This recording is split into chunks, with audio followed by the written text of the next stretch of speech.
Okay, so hello, welcome back to These Coins and Banknotes. If this is your first time on my channel, I like to talk about coins and banknotes from around the world. So if you see coins from the United Kingdom or Iraq, means that my actual, what I like to talk about is quite varied. So today we have the Chinese banknotes that were issued roughly 1987 to 1997. Now, putting these banknotes in order, you can see that the smallest banknote is the lowest denomination, and the largest banknote is the highest denomination. And each banknote, they tried to differentiate the colours based on size, but a lot of these colours, like the 5 and the 50, are similar. The 10 and 100 are similar. It's only the size and the design changes that are different. So the smallest banknotes we have are the 1, 2 and 5 fen, and all these banknotes have been demonetised. So the 1 fen, these ones come from 1953. So they're similar to the other banknotes up to 10 yuan issued in 1953. So on this side we just have the coat of arms, and we have the languages that are spoken in China from the majority groups. This one doesn't have the Zhuang language group, which uses the Latin alphabet. So we have Tibetan, Uyghur, Mongolian and Chinese. So that Chinese is not Mandarin, it would encompass all the different types of Chinese languages. And the other language they started to put on is the one used in the Latin alphabet, although some of the letters look a bit weird. Okay, and any of the other writing in Latin alphabet is just pinyin, so it's just Mandarin written with Latin for people who cannot read Chinese. Okay, so the smallest banknotes, we have the yellow 1 fen, the blue 2 fen, and the green 5 fen. So these have been demonetised since 2007. So this one is a truck. And all of these ones, most of them you're going to get free Roman numerals, which is pretty common. So I probably wouldn't pay more than $1 for any of these.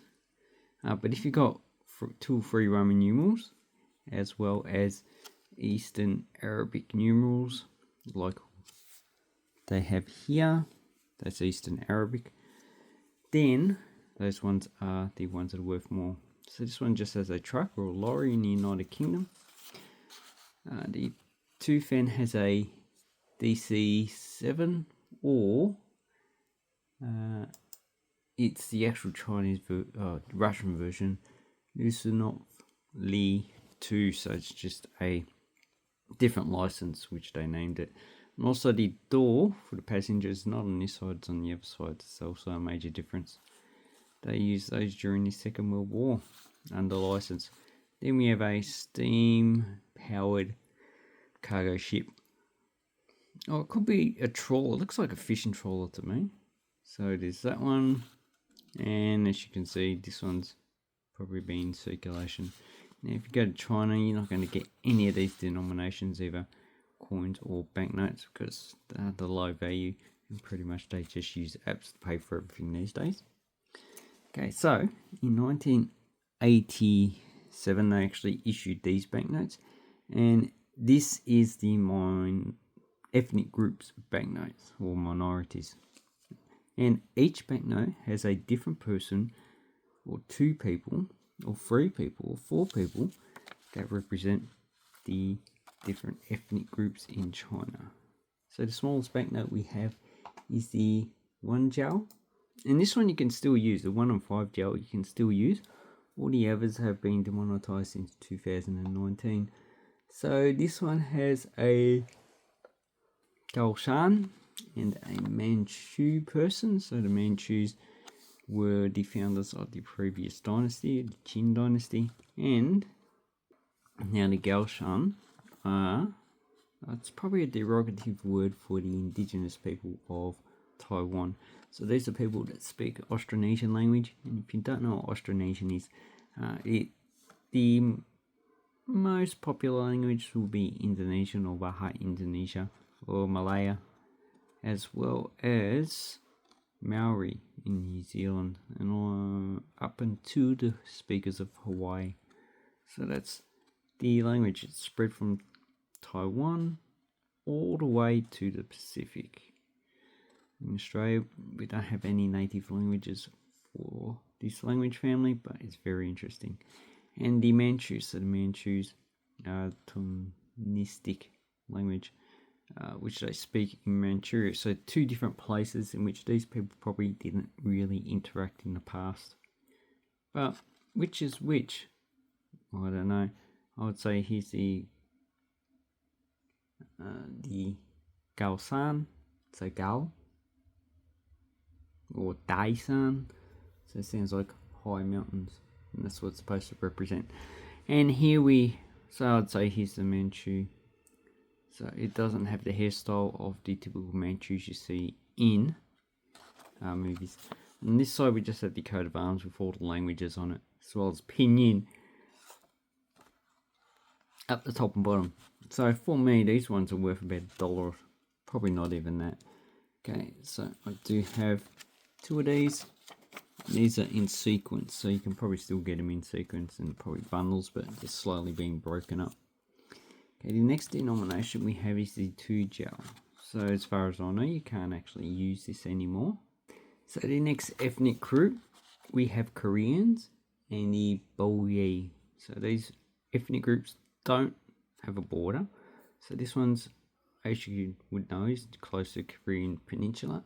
And the Chinese, they call them the, what's it in Chaojian. So it sounds like Joseon, so the ancient empire that used to inhabit the actual peninsula. And I presume the one in a beautiful costume is the Oyi, so they're more closer to Vietnam, so all the way down south, and they speak a language that's related to Thai in the language family of Kra Dai. So these ones, as far as I know, you cannot spend. They have withdrawn, and this denomination there is no coin. They did issue a coin in 1980, but it no longer is in circulation, and they've never replaced it. So this is probably becoming one of the more expensive ones. You can pick it up for about $2 to $3, but really I wouldn't pay more than $1.50 for this. And the writing up there is in simplified Chinese. And this is the formal way of writing too. And this means jiao. And on the back, we just have the denomination as well. So the watermark, as you can see, the watermark is an actual circular pattern. And on the one, there's the watermark. I can't really see it that much. So what we need to do, turn the light around. Yeah, it looks like the watermark's not really that featured on that banknote because of the actual value. Okay, the next banknote we have is the 5 jiao. Here we have the jiao, and the other ethnic group is the miao.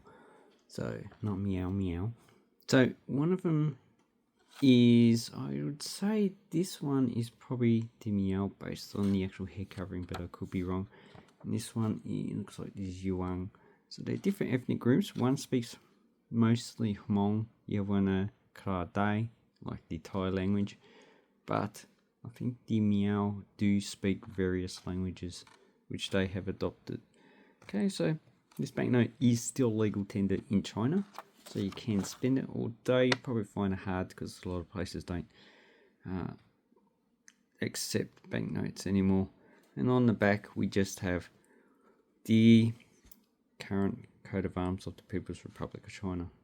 So that's that banknote, and these you can find in circulation. So what I have here is the two different prefix of the banknotes. This one has 2 letters, and this one has a letter, number.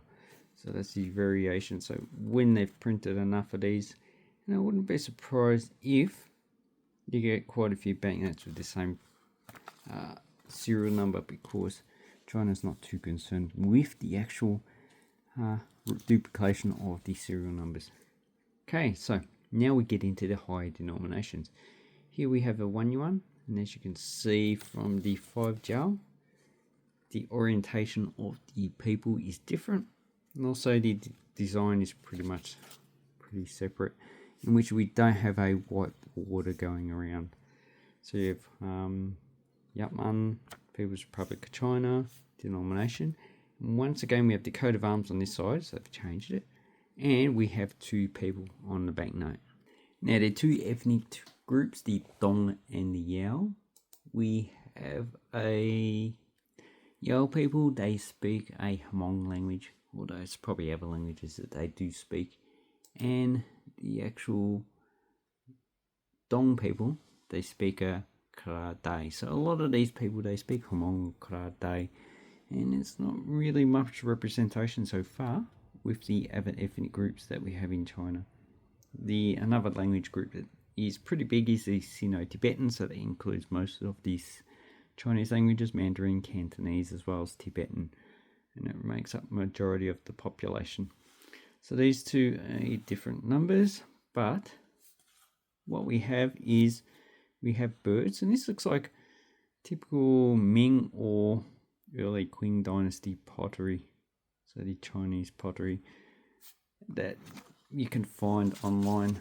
And also on the back we have the Great Wall of China, and I have the 2 different dates that they were issued, 1990 and 1996, and there is also 1980. 1980 doesn't seem to be as easy to get as the 96 ones. 97 seems to be the hardest, or 1990 seems to be the hardest to get with these banknotes. Now these cost about $2 to $3 each, although if you see them for about $4 or $5, I probably would not purchase anything like that. Okay, so we're getting into the more expensive banknotes, and these ones you're probably going to find more in the circulated region of the spectrum instead of uncirculated, as we have with the previous banknotes. So the next denomination which China does not use anymore is the 2 yuan, and this one is depicting, we have your Uyghur and also a Yi person. So the Uyghur has more affinities with Indo-European because the ancestors of the Uyghurs were Indo-European Toktarans. And if you look up the Toktaran languages, I think there's about 3 different languages.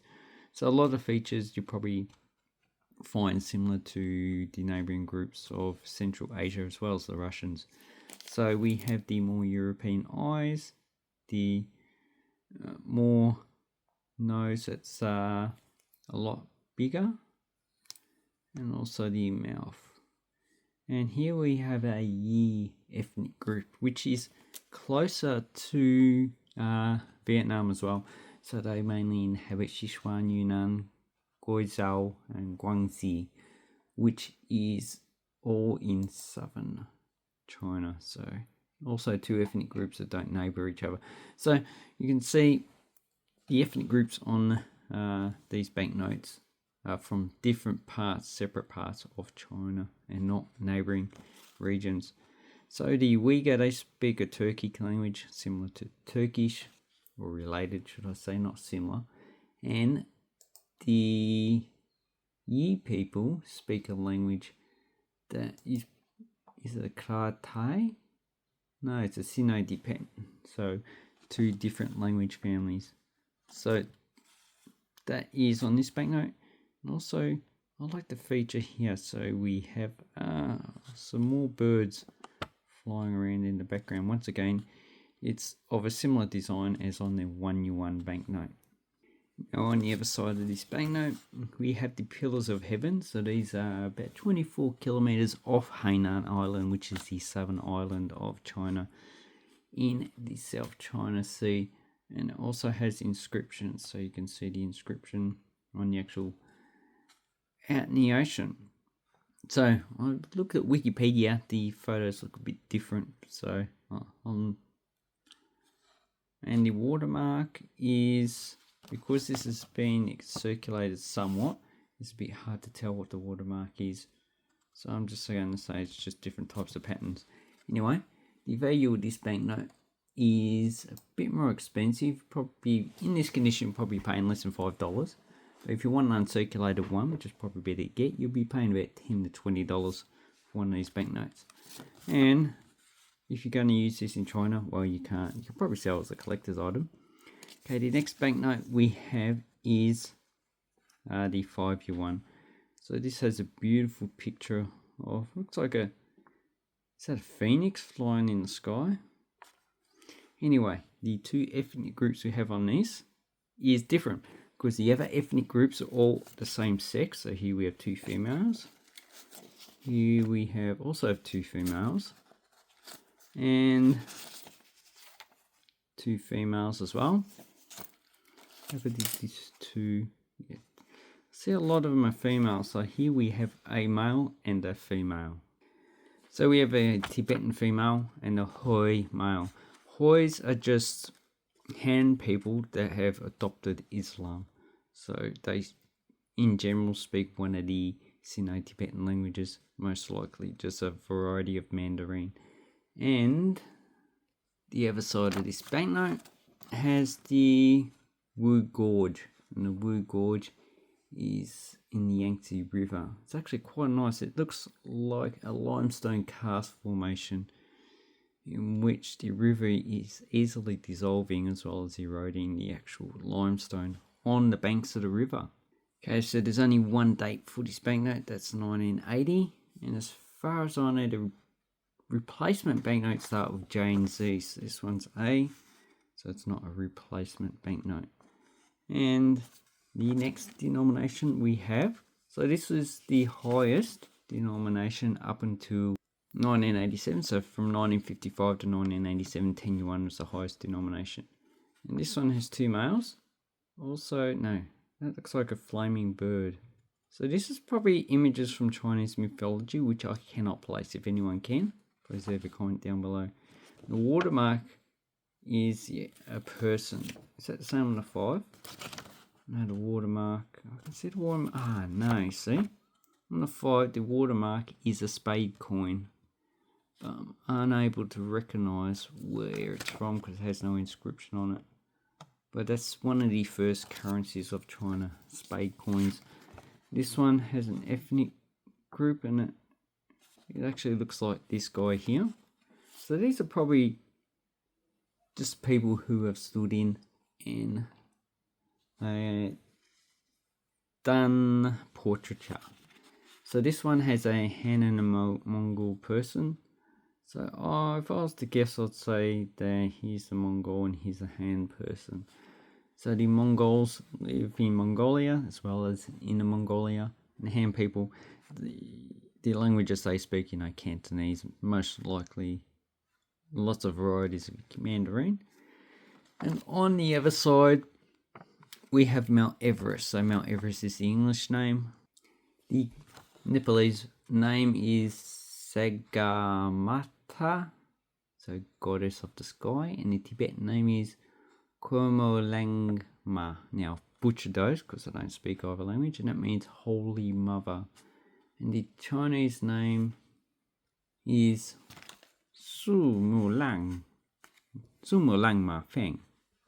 So, as I don't, my Mandarin is not really that good. I'm not too sure what the actual pronunciation of that is. So I've butchered all 3 languages, and being an Australian, I've also butchered English. So that is the actual 10 yuan. So these ones get in the expensive side of banknote collecting. So you're probably looking at $10 minimum for one of these banknotes. If you wanted them uncirculated, they cost about $30-40. Most of the ones I see are pretty circulated, like this one. Okay, then we have the 50 and the 100 one.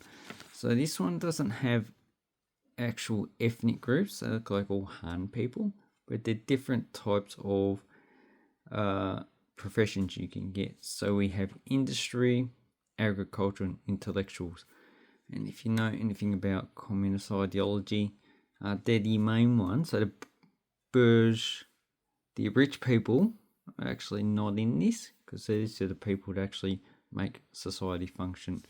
Rich people just most likely just hoard wealth pretty much. And here we have the watermark, which is the worker.